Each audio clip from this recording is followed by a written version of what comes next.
this is Richard Lowe, and this is the Leaders and Their Stories podcast. I am the writing king and ghostwriting guru, and I'm here with Dan Shinder, who's going to talk to us about all kinds of fascinating things. Dan, why don't you introduce yourself? Thank you so much, Richard, for having me. And thank you, viewers, listeners, readers, if there's a transcript. My name's Dan Shinder. I am a father, a grandfather, and a great-grandfather, which is hard for me to get out of my mouth. My wife and I have a blended family of 11 kids, 19 grandkids. And at this point, as we're recording this, a 1-year-old and 2-month-old. 1 and 2 months, I guess that'd be 14 months. I'm not used to keeping track in months. Great grandson who's stomping around and was here all last week. We're putting our house back together. I was like a tractor just going through the house constantly. It was great. We also love rescues. We have 2 cats, 3 dogs that are all rescues.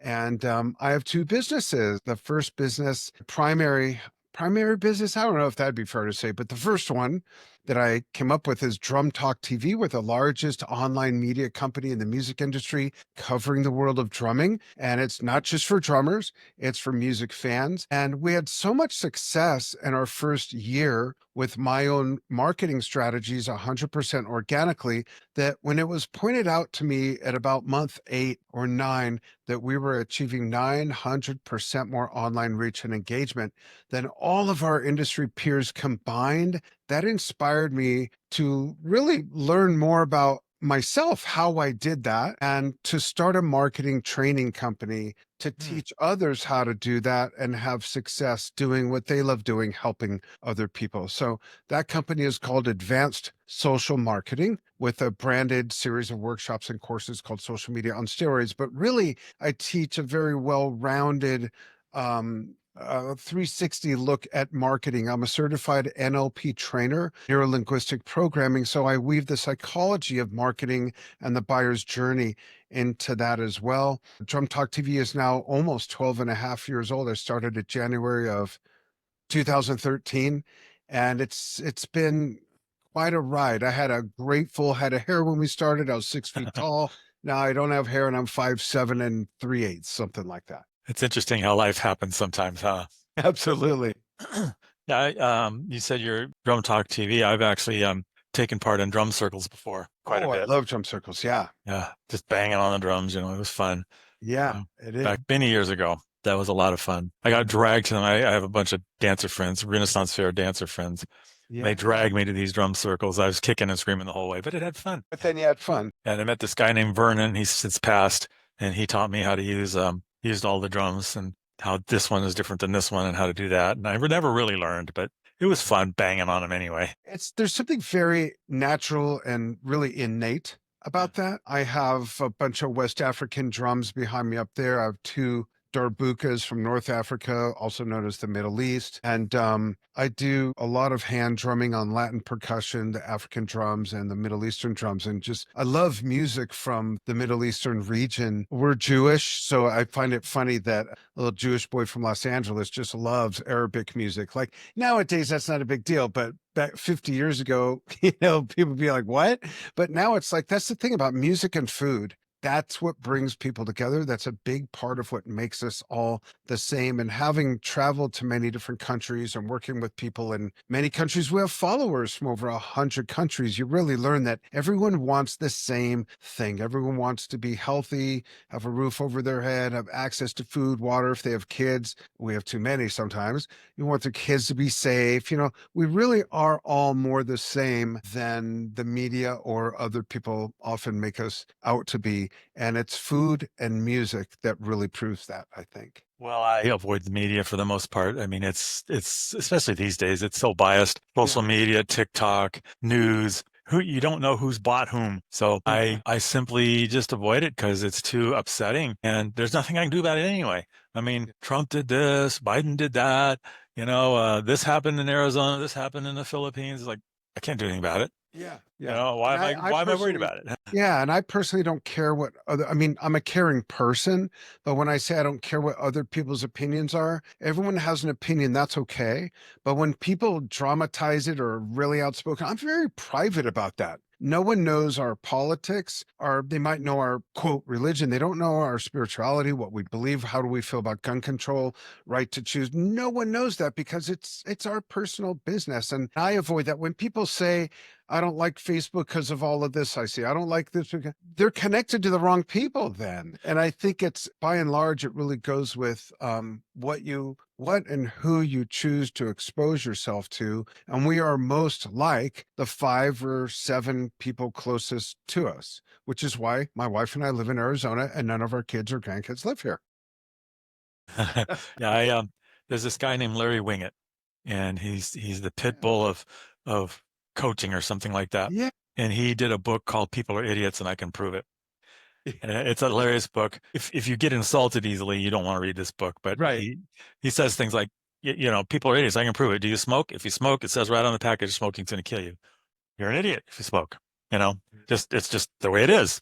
And he goes down a whole bunch of stuff. But one of the things he says is one thing you really need to do is if you want to get rich, and he uses that as an example, hang out with rich people. If you want to stop smoking, don't hang out with people who smoke. Yeah. If you want to quit drinking, don't hang out with people who drink.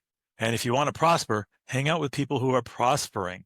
If you want to be happy, hang out with people who are happy. It was one of the first kind of, I guess, motivational books that I ever read, and it had a big impact because he's right in your face. I mean, he Yeah. just says it, and if it insults you, he doesn't care. Right. He's already made millions of dollars. What does he care? And that's basically what you just said. Is I eject the people from my life who are harmful to me. Why would I keep them in my life? Right. Choose who and what you expose yourself to. It's that simple. Yeah, yeah, and you can be proactive or reactive. Right. Exactly. You can react to all these people doing bad things to you, and you can proactively bye-bye and go no Yeah. contact with them, or low contact, or whatever's appropriate. And then you find out, oh my God, my life is much better now. Yeah. I mentioned earlier, I'm a certified NLP trainer, Neuro-Linguistic Programming. And one of the things I learned going through that journey was that no one can make you angry. No one can make you happy. No one can make you sad. Every emotion is a chosen action. We choose that. And if someone cuts you off and they go about their life, they don't even know they cut you off, and you get angry about that, that's your choice to feel that way. And when you really embrace that, you have so much more control over how your day goes, what your blood pressure is for that matter. You have control, and we need to take control because no one has that kind of power over us unless we let them. We allow that. I would differ slightly to that, in that there are unconscious triggers Yeah. that you have to learn how to control. And Yeah. there are people out to harm you in this world, Oh, yeah. and True. they can cause you to react. Now or you could have a mental illness. I mean, I think Yeah. these are kind of exceptions to what you just said, but in general, you're absolutely right. You decide to hold a grudge. You decide to be angry. You decide to not forgive this person. Why don't you just forgive them? Yeah. I mean, I've been learning the power of forgiveness lately. So liberating. My Lord. Because it doesn't mean forgetting. It doesn't mean you let them get away with it. It just means you take it out of your heart. Yeah. And you're not carrying that static with you any longer. Yeah. It's And it amazing. starts with forgiving yourself too. It starts with that, really. Yeah. Yeah. In fact, I was angry at a person for many years, and then I finally had to sit down and just by myself think it through. And I realized I caused that whole situation, and it just went, it was gone. I caused the whole thing, a very important person in my life, and not the whole thing. I mean, I recognized that there were parts that were her fault, Yeah. her doing, but I reacted to them. I did things, as we all do, that caused the issues. That once I realized that, okay, yeah, it was a bad situation, and yeah, she was bad to me, but I was bad to her too. Not in a bad way. I mean, it just Like a normal human different form of relation. reciprocity almost. Yeah, I mean, just and that was very, very liberating to realize that. It didn't help her; she's long passed, but Yeah. I was still carrying it. She's gone. She's gone for 20 years, and I'm still carrying it. Yeah. Not even important anymore. I mean, why would it be important? Right. Right. Makes sense. Yeah. What does NLP stand for? I mean, you told me what it stands for. But what does it mean Yeah. in human language? Yeah. To really bring it down to something almost like at a colloquial level, neuro-linguistic programming is neuro refers to neurology, linguistic is language and words, and programming is the way it works, basically. So it's really the meaning behind our language, the meaning and what we get from the words we speak and how we think, also what we think about. So a very, very basic example would be that we get what we focus on.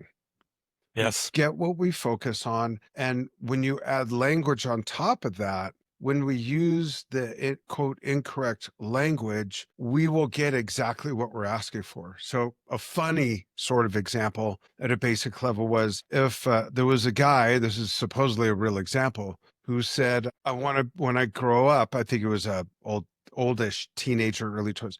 I want to be surrounded by $1 million. He ended up being an armored car driver. So you got to really be mindful of the language and the intention behind the language, because the whatever your spiritual or religious beliefs are, people, the universe, whomever, whatever you want to call it, is listening. We exist on a vibrational level, and language has so much to do with it, because language is really the primary way, other than waving our hands and dance and things like that, is how we express ourselves with meaning and intention. And when we use the wrong words, and my wife is trained as well, and she catches me all the time, especially if I'm frustrated about something, I might use the wrong words. I might say, oh my God, I got so much crap to do. And she'll say, I'll say, oh my gosh, I'm so grateful. I have so much to do. This is great. Because I'd rather be in that position than, destitute and trying to figure out what to do with my life. So it's those little nuances often that can make a big difference in our attitude, our emotions, how we feel about it, how we handle it, and what comes our way with what we put out there. Some of it sounds like woo-woo, and it's not. Well, one thing that I found early on, many years ago, was self-talk can be good or bad. Negative self-talk can be Oh, yeah. horrible because you just spiral. Exactly. Spiral's the exact word. I mean, people will go so out of their way, and those watching or listening, you know who you are, or someone, they go so far out of their way to convince themselves, I can't blank, or I'm not blank, or this won't blank. And you're right. If that's how you think, you're 100% right. Or why did this person do this to me? They're so awful. And then you start spinning on that. And then Yeah. I'm so awful. And before long, you're in a depression. Purposeful. Yeah. And if you keep doing it, you're going to find yourself in a psych's office getting drugs because you put yourself down so deep, different ways that you can't pull out. The simple thing is positive self-talk. If you're going to self-talk at all, like today, I think there's a word for it where you write down affirmations. Yeah. Do positive things every morning or every once in a while. We writers do journaling. Yeah. And read it at the end. Look at all your little accomplishments at the end of the day, and it'll take away anything you might feel bad or negative about. And it brings you back up. It literally inflates you. It pumps you back up. Even the smallest things, just like, why do we make a list? Well, to keep track of what we do, but why do we cross it off the list? It's a sense of accomplishment. For me personally, don't tell my wife this, but my door's open. Hopefully she's not. I actually love doing dishes. I love doing dishes. I got something you can do. I'll come by. There's such a sense of accomplishment with that. We were talking before, we have 3 dogs, and they shed. Even the short hair one, the biggest one, sheds. And often our dog truck, I'll call it, it's a F-150 4-door, beautiful leather interior. It's beautiful, but it gets covered with fur and hair. And sometimes I'm busy, I let it go too long. But when I spend half an hour personally at the car wash vacuuming, it's such a sense of accomplishment. And when you look at those affirmations of what you got done during the day, when you cross things off the list, check that box, it makes what's ahead of you to still do that much easier. To me, it's motivating. Well, I look at my day, I do something similar, and I look at my day, and I say I'm going for this customer, and I want to get this customer in, ghostwriting customer, because I'm a ghostwriter, and they ghost me. Interesting choice of words. I never hear from them again because they decided against me or whatever, and that's a loss. So the temptation is to focus on that. Oh my God, they ghosted me. They didn't call me back. What a bunch of idiots. What did I do wrong? What did I do wrong? Did they not like me? The boogers, Yeah. And the truth is that obviously I'm working on several customers at a time, and I'm having good conversations with people, and I'm learning new things, and I'm accomplishing things. So I had one bad thing happen, and I'm focused on that, but 50 good things also happened. Right. Why focus on the one? Right. Put the weight on the right side of the scale, if you will, because that's where your attention will go. It comes back to focus. You mentioned a word that's very important to me, Richard. You mentioned learning, and I kind of like bragging about this just a little bit, is that I'm in my 60s, and I think I'm more I've always been a learner, but I think as a founder, as a CEO, all of that, a leader, I hate that word, but I am a leader. I've become more and more of such a voracious learner that I listen. I don't have time to read physical books. Once in a while, if it only comes that way, I will read it. It takes a long time, but I ear read. I'm an Audible addict, and I listen to business book after business book after business book. I listen to 3 to 4 audiobooks a month, and I listen to them twice in a row.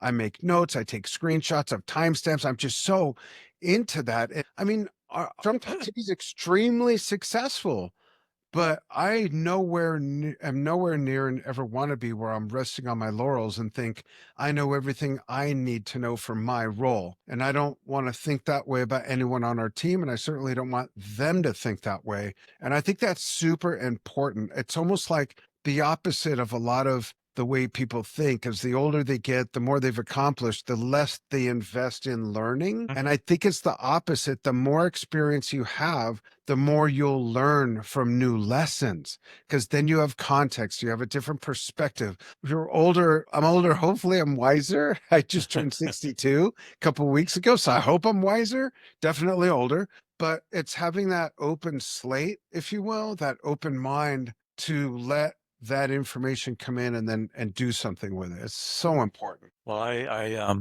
did that journey of learning my whole life. On one particular incident is interesting. My grandfather, um, on my mom's side, everybody said avoid him. He was a curmudgeon-y old man.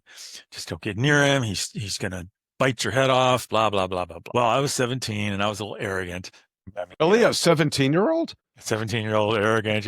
Redundant. I was going to talk to my grandfather, so I sat down and I started talking to him. And at first, he's doesn't want to talk to me, and then he opens up because he had some lessons to tell. And so, what's your history? So he actually was in the Yangtze River Patrol in 1938, a cook on a ship on the Panyang. I went up the Yangtze River, so I even have it memorized. And then he was captured on Corregidor in 1942 by the Japanese. Was in the Bataan Death March, where half the people who marched died, and he was in a POW camp for 4 years, and he survived. So I came to a couple conclusions at the end of that talk. First of all, I kind of liked my grandfather. He was curmudgeon-y. I like that word. He was, bite your head off at a moment's notice, but he earned the right.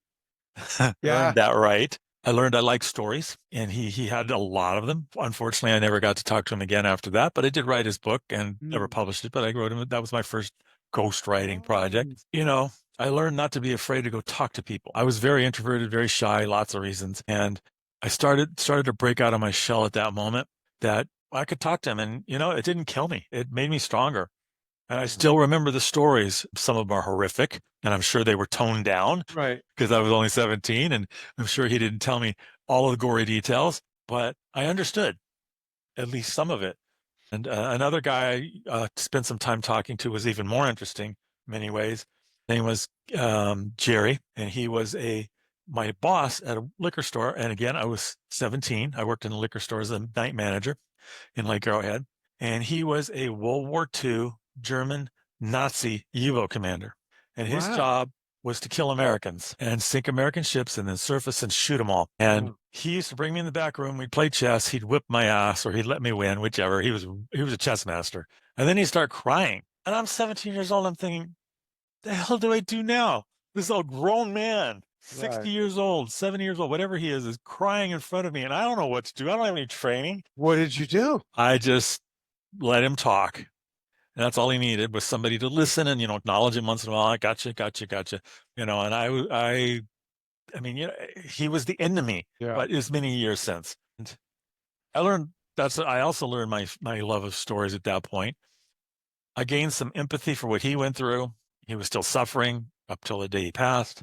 And I think from his side of the war, he was a hero in his own way. I mean, we would consider him a villain, but certainly the Germans didn't. Right. He was a hero in that from their point of view. So it was interesting, learning about other people. Yeah. And that's what I do as a ghostwriter. I learn about other people and I love it.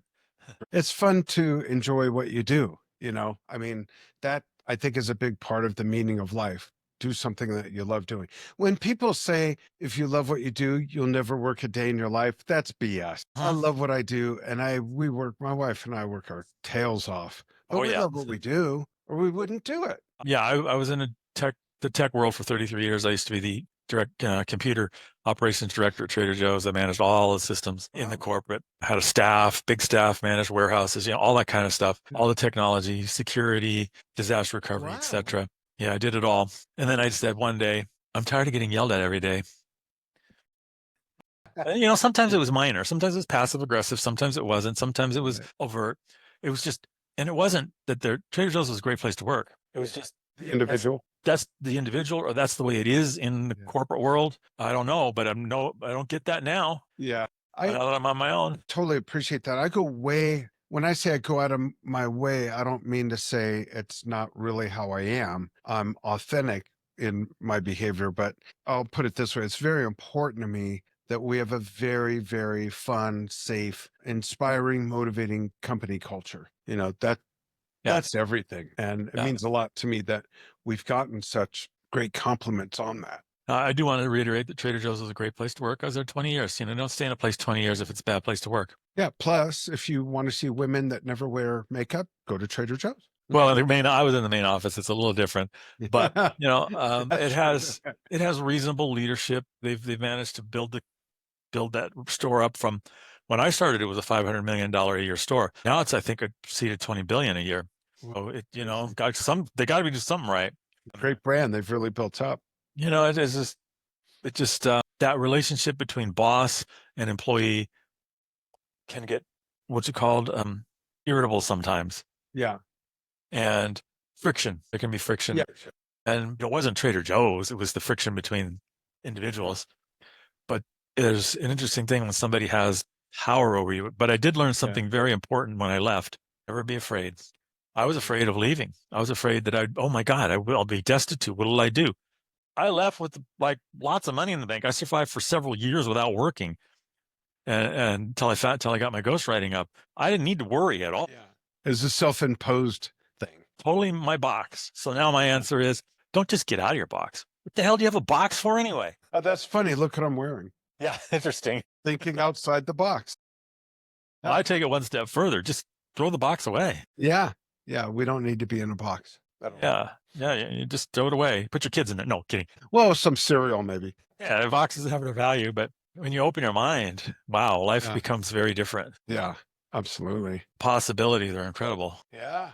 That's the thing, is being open. Open to accept what is, and open to the abilities you have to change it. You can't always change it. Sometimes the past hurts. Yeah. What are you gonna do? Yeah. You go to one of your neuristic places and get it fixed, right? There you go. So I've been doing a little talking. Tell me more about what you do. So I talked a bit about Drum Talk TV. We interview gold and platinum artists, up and coming artists, educators. We do documentaries. We cover events. We Wow. curate content from our fans from all over the world, literally all over the world. And we have a membership site that is for music fans, where we have live online music trivia game shows twice a month where people can win prizes, lots of other fun stuff in the membership site, like Q&A sessions with big artists and record executives, where you wouldn't ever be able to get in an environment where you can speak with them and ask them questions and things like that.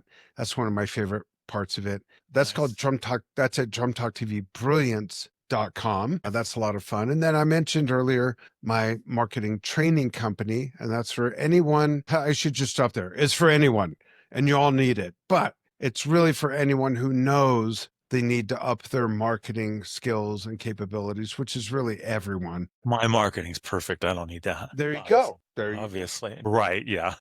But I do workshops, and I have a really in-depth course that is 36 video modules of when I used to teach it live online. It's those same modules. There's templates, there's assignments, there's homework, there's forms.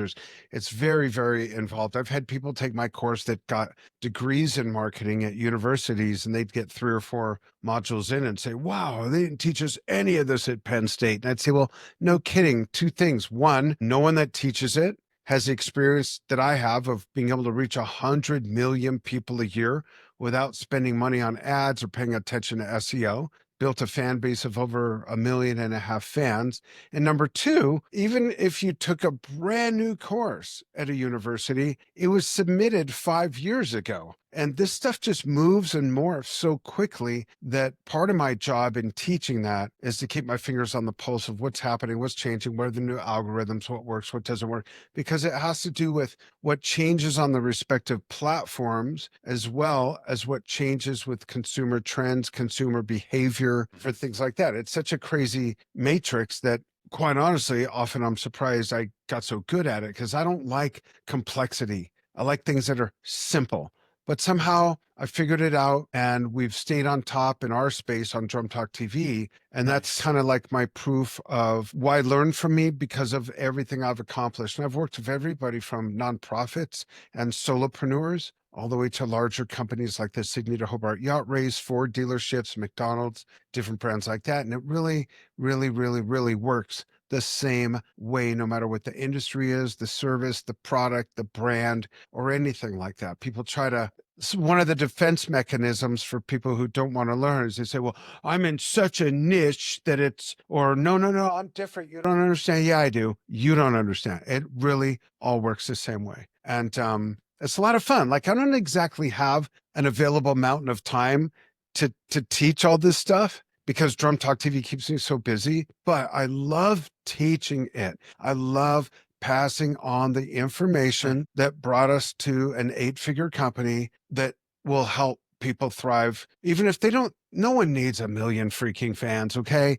But getting there, I got to 20 fans, I got to 200 fans, I got to 2,000, I got to 20,000. And the whole idea of the fan thing is that you're a warm market. So if I tell people, if you're already selling, gosh, I hope this doesn't sound like a commercial, but I tell people, if you're already selling with what you're doing, doesn't it stand to reason that if you built more trust, likability, and brand love amongst more people, you'd drive more traffic and sell more stuff? If you're already selling, doing it wrong, or without all that, it stands to reason exponentially you'll sell more stuff.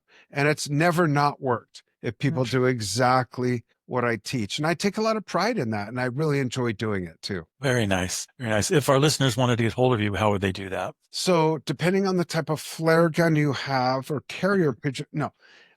Thanks for asking. So best way probably would go to email me at dan@advancedsocialmarketing.com. And you can go to www.advancedsocialmarketing.com. You can read about what I teach, where the information comes from, all of that. And for fun, you can go to Drum Talk TV Brilliance.com. There's a free level of our membership site. Just join for free. And we're on Facebook, Instagram, YouTube, Vimeo, and X. And on Facebook, we have 1.3 million fans. Crazy. Never paid for advertising or boosting posts. I don't know what's wrong with all those people, but they're following us. No, we've been blessed with that. It's led us to do documentaries in different parts of the US, Singapore, Japan. We're looking at going to Brazil, and separate projects, Brazil and Uganda, in the next 9 to 18 months, depending on scheduling. Love doing the documentaries. I've loved documentaries since I was a kid. So when we came up with Drum Talk TV, I made it a point that not only are we going to do documentaries, but they're not just going to focus on the music and the drumming. Our documentaries are like travel shows, and music's the foundation. So when we went to Japan, it was all about taiko drumming, but we covered the food, the fashion, the historic architecture. We went to a couple castles, and it was a bit of self-indulgence on my part, because I love the idea. I had a video production company before I started Drum Talk TV. So it was kind of like, if we're going to do a documentary, we're going all in, kind of a thing. And it's been very rewarding personally. And we get a lot of compliments from our fans saying, I never saw a music documentary that covered the food, the fashion, the architecture, different things like that. So it's been fun. Well, thank you for coming onto this podcast. Thank you, Richard. I really appreciate you having me on. It means a lot. And this is, I'm the Writing King and Ghostwriting Guru. This has been this Leaders in Their Stories podcast. You can reach me at thewritingking.com or ghostwriting.guru, or on LinkedIn, Richard Lowe Jr. And I do this daily, so come to the next one. Thank you. Thanks, everyone.